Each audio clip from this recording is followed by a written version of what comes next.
Yo, this is Rodney L, Detroit, Michigan, a 313. You watching B-Shine today.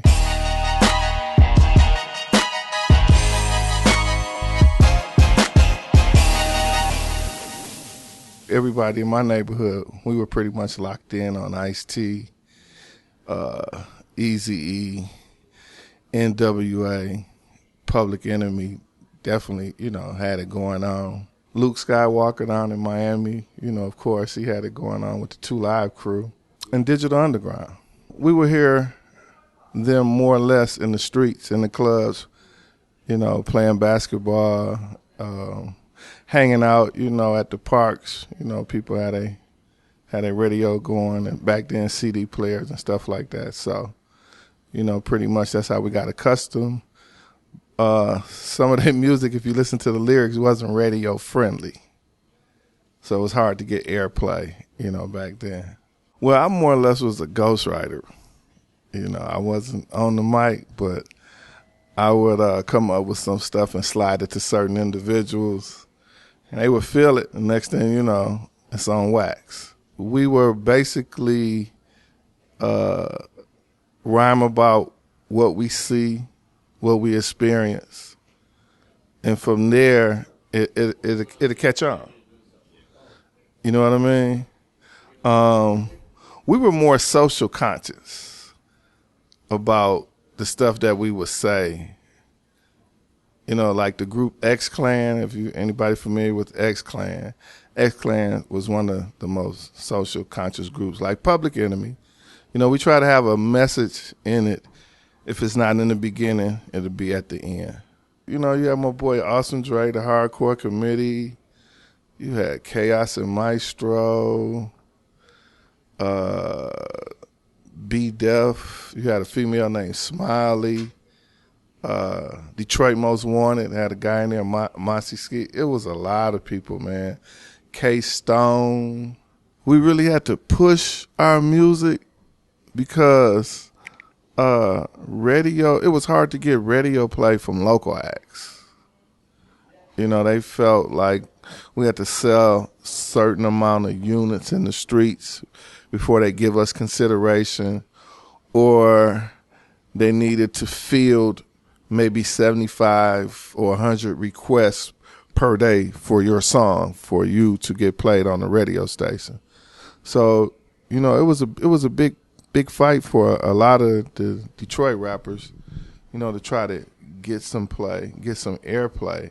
One of my good friends back then, when he was rapping, was Kid Rock.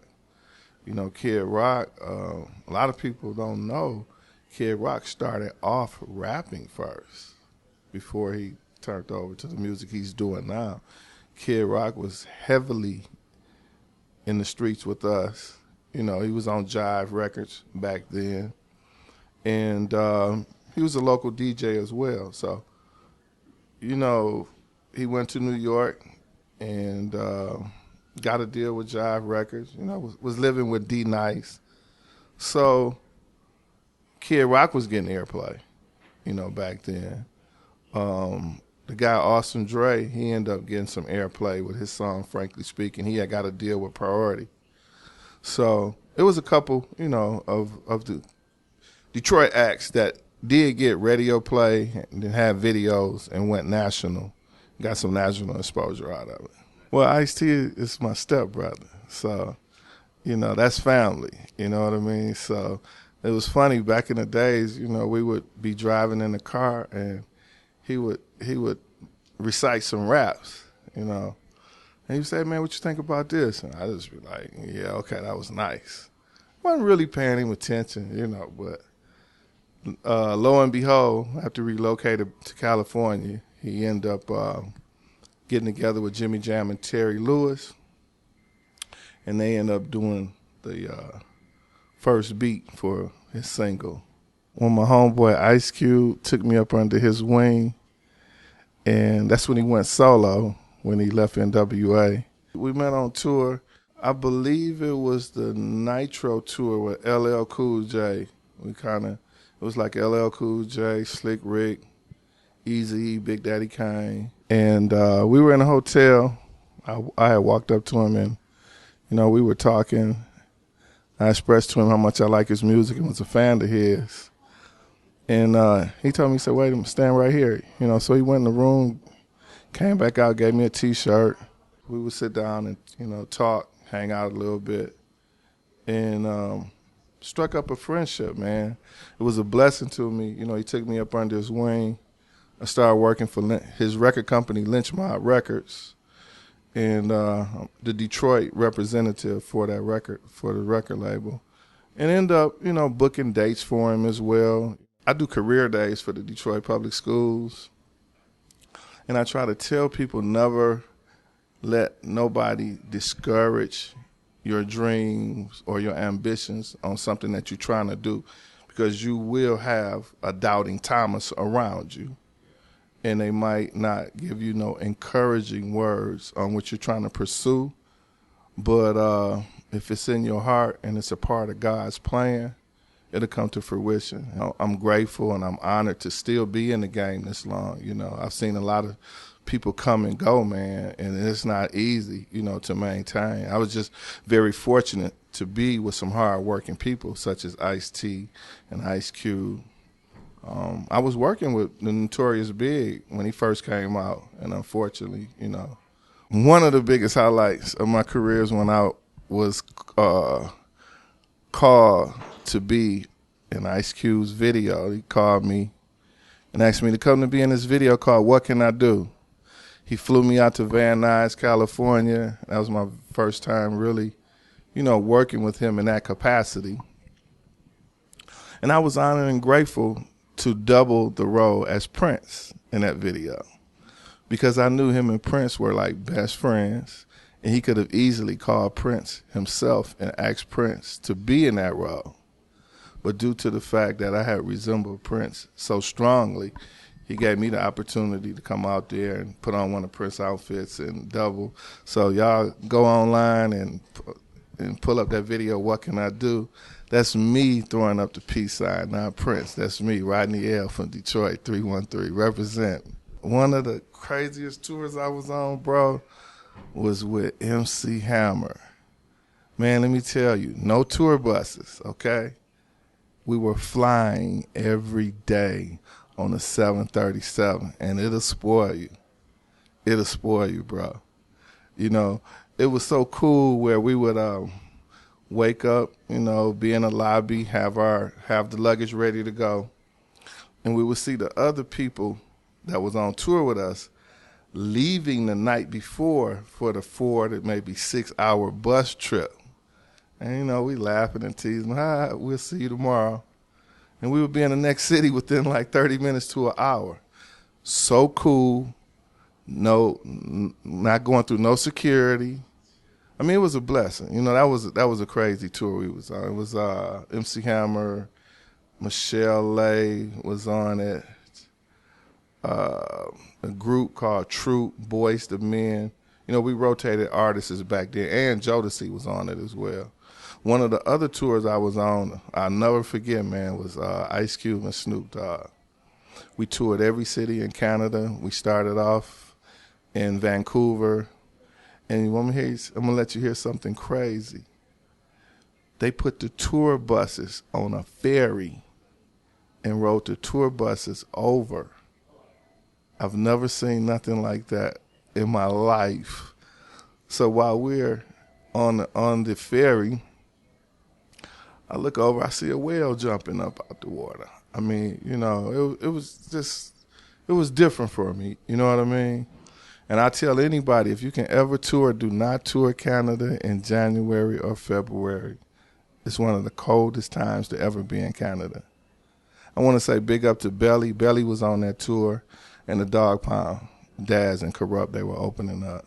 I think the freedom to be able to reach people and actually talk in the third person,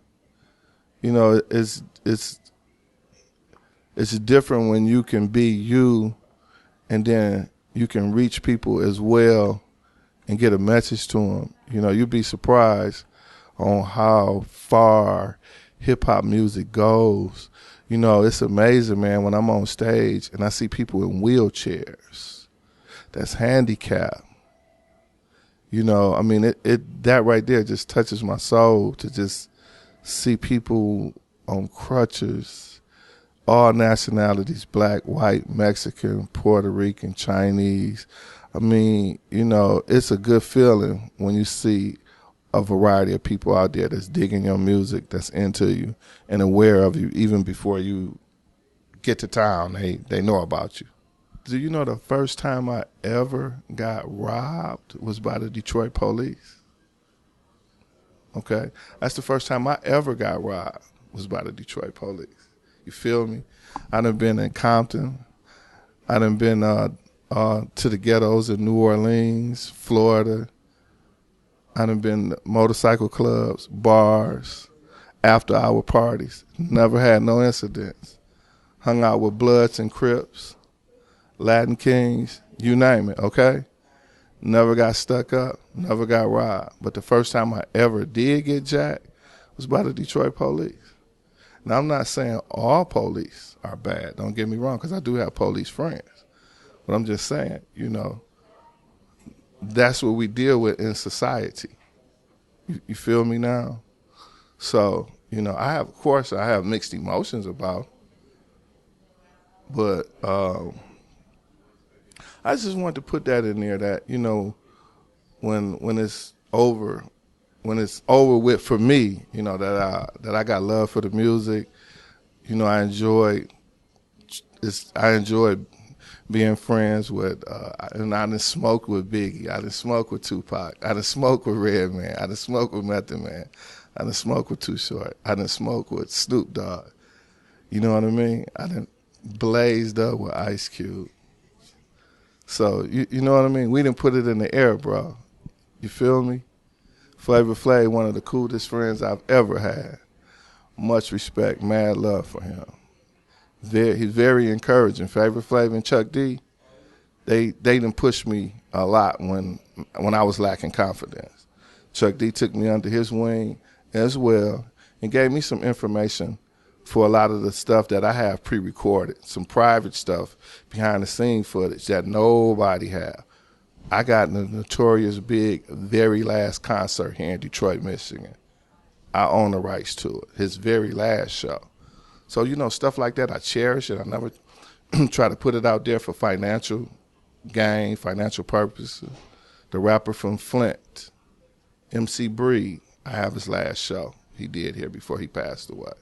So it's a lot of things that I have privately, that I cherish, I hold on to for whatever reason. But, slowly but surely, I might put little bits and pieces out there, because anything can happen to the footage and I won't even have it at all. I would like to leave behind that, first of all, I never sold out. I never compromised my principles to be popular, get on the radio, to be known or being famous. I stayed true to myself. Only dealt with people that cared about me and I cared about them. And it wasn't more so for the music. It was more or less the art form that we love.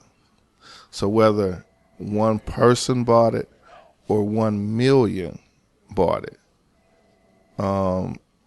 we didn't care. But what we put out, it was something that we wanted to put out straight from the heart with a message and something that we can leave behind when we're dead and gone, that people can sit back and reflect and say, wow, that's really deep.